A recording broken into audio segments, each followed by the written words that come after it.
મિત્રો તમે એસબીઆઈ બેંકનું ફાસ્ટેગ લગાડેલું હોય તો એની અંદર રિચાર્જ કરવામાં કોઈ પ્રોબ્લેમ આવતો હોય ને તો આ વિડીયો તમારા માટે ખાસ છે.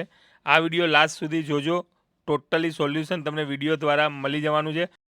તમે જ્યારે બેલેન્સ કરતા હોય ને આ રીતની એરર આવતી હોય ફાસ્ટેગમાં એસબીઆઈમાં તો એનું એકદમ સિમ્પલ તમને બધું જ બતાવી દઉં છું. એ પ્રમાણે તમારે કરવાનું છે. ગૂગલમાં જઈને એસબીઆઈ ફાસ્ટેગ સિલેક્ટ કરવાનું છે.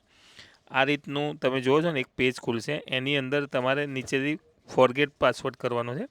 એટલે મોબાઈલ નંબર આવશે. તમારો જે પણ રજિસ્ટ્રેશન મોબાઈલ નંબર હોય એ લખી દેવાનો છે. લખ્યા પછી નીચે કેપ્શનમાં જે ટાઈપ કરેલો સ્મોલ હોય તો સ્મોલ અને બિગ હોય તો બિગ એ રીતનું લખી દેવાનું છે અને ફોરગેટ પાસવર્ડ દબાવી દેવાનું. એટલે શું થશે, તમારો જે બી રજિસ્ટ્રેશન મોબાઈલ નંબર હશે ને એના પર એક ઓટીપી આવશે. એને તમારે સબમિટ કરી દેવાનું. સબમિટ કર્યા પછી તમે જોશો ને તો ફરીથી એક મેસેજ આવશે. એની અંદર એક પાસવર્ડ લખેલો છે. એ પાસવર્ડ તમારે પરફેક્ટ લખવાનો રહેશે. એટલે ફરીથી તમારે એક મોબાઈલ નંબર તમારો રજિસ્ટ્રેશન જે નવો આવ્યો પાસવર્ડ લખી દેવાનો અને નીચે કેપ્શન જે લખેલું છે ને એ સેમ ટુ સેમ કેપ્શન ફરીથી લખી દેવાનું. તમને વિડીયોમાં બતાવું ને એ જ પ્રમાણે જુઓ તમે.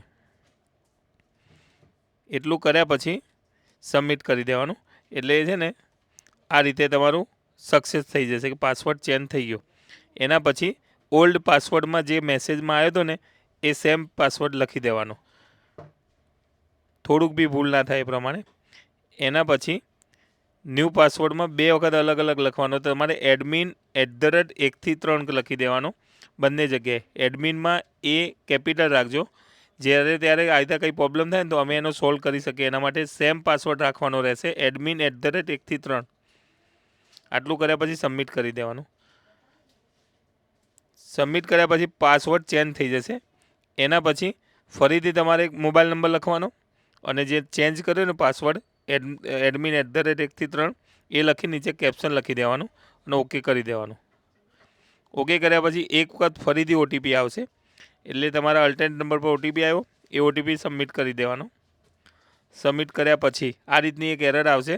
એમાં તમારે ક્લિક કરી દેવાનું. ક્લિક કર્યા પછી એક્સેપ્ટ કરી દેવાનું અને સાઈડમાં 3 લીટા લખેલા છે એમાં નીચે ઓપ્શનમાં જઈને કેવાયસી અપડેટમાં ક્લિક કરી દેવાનું.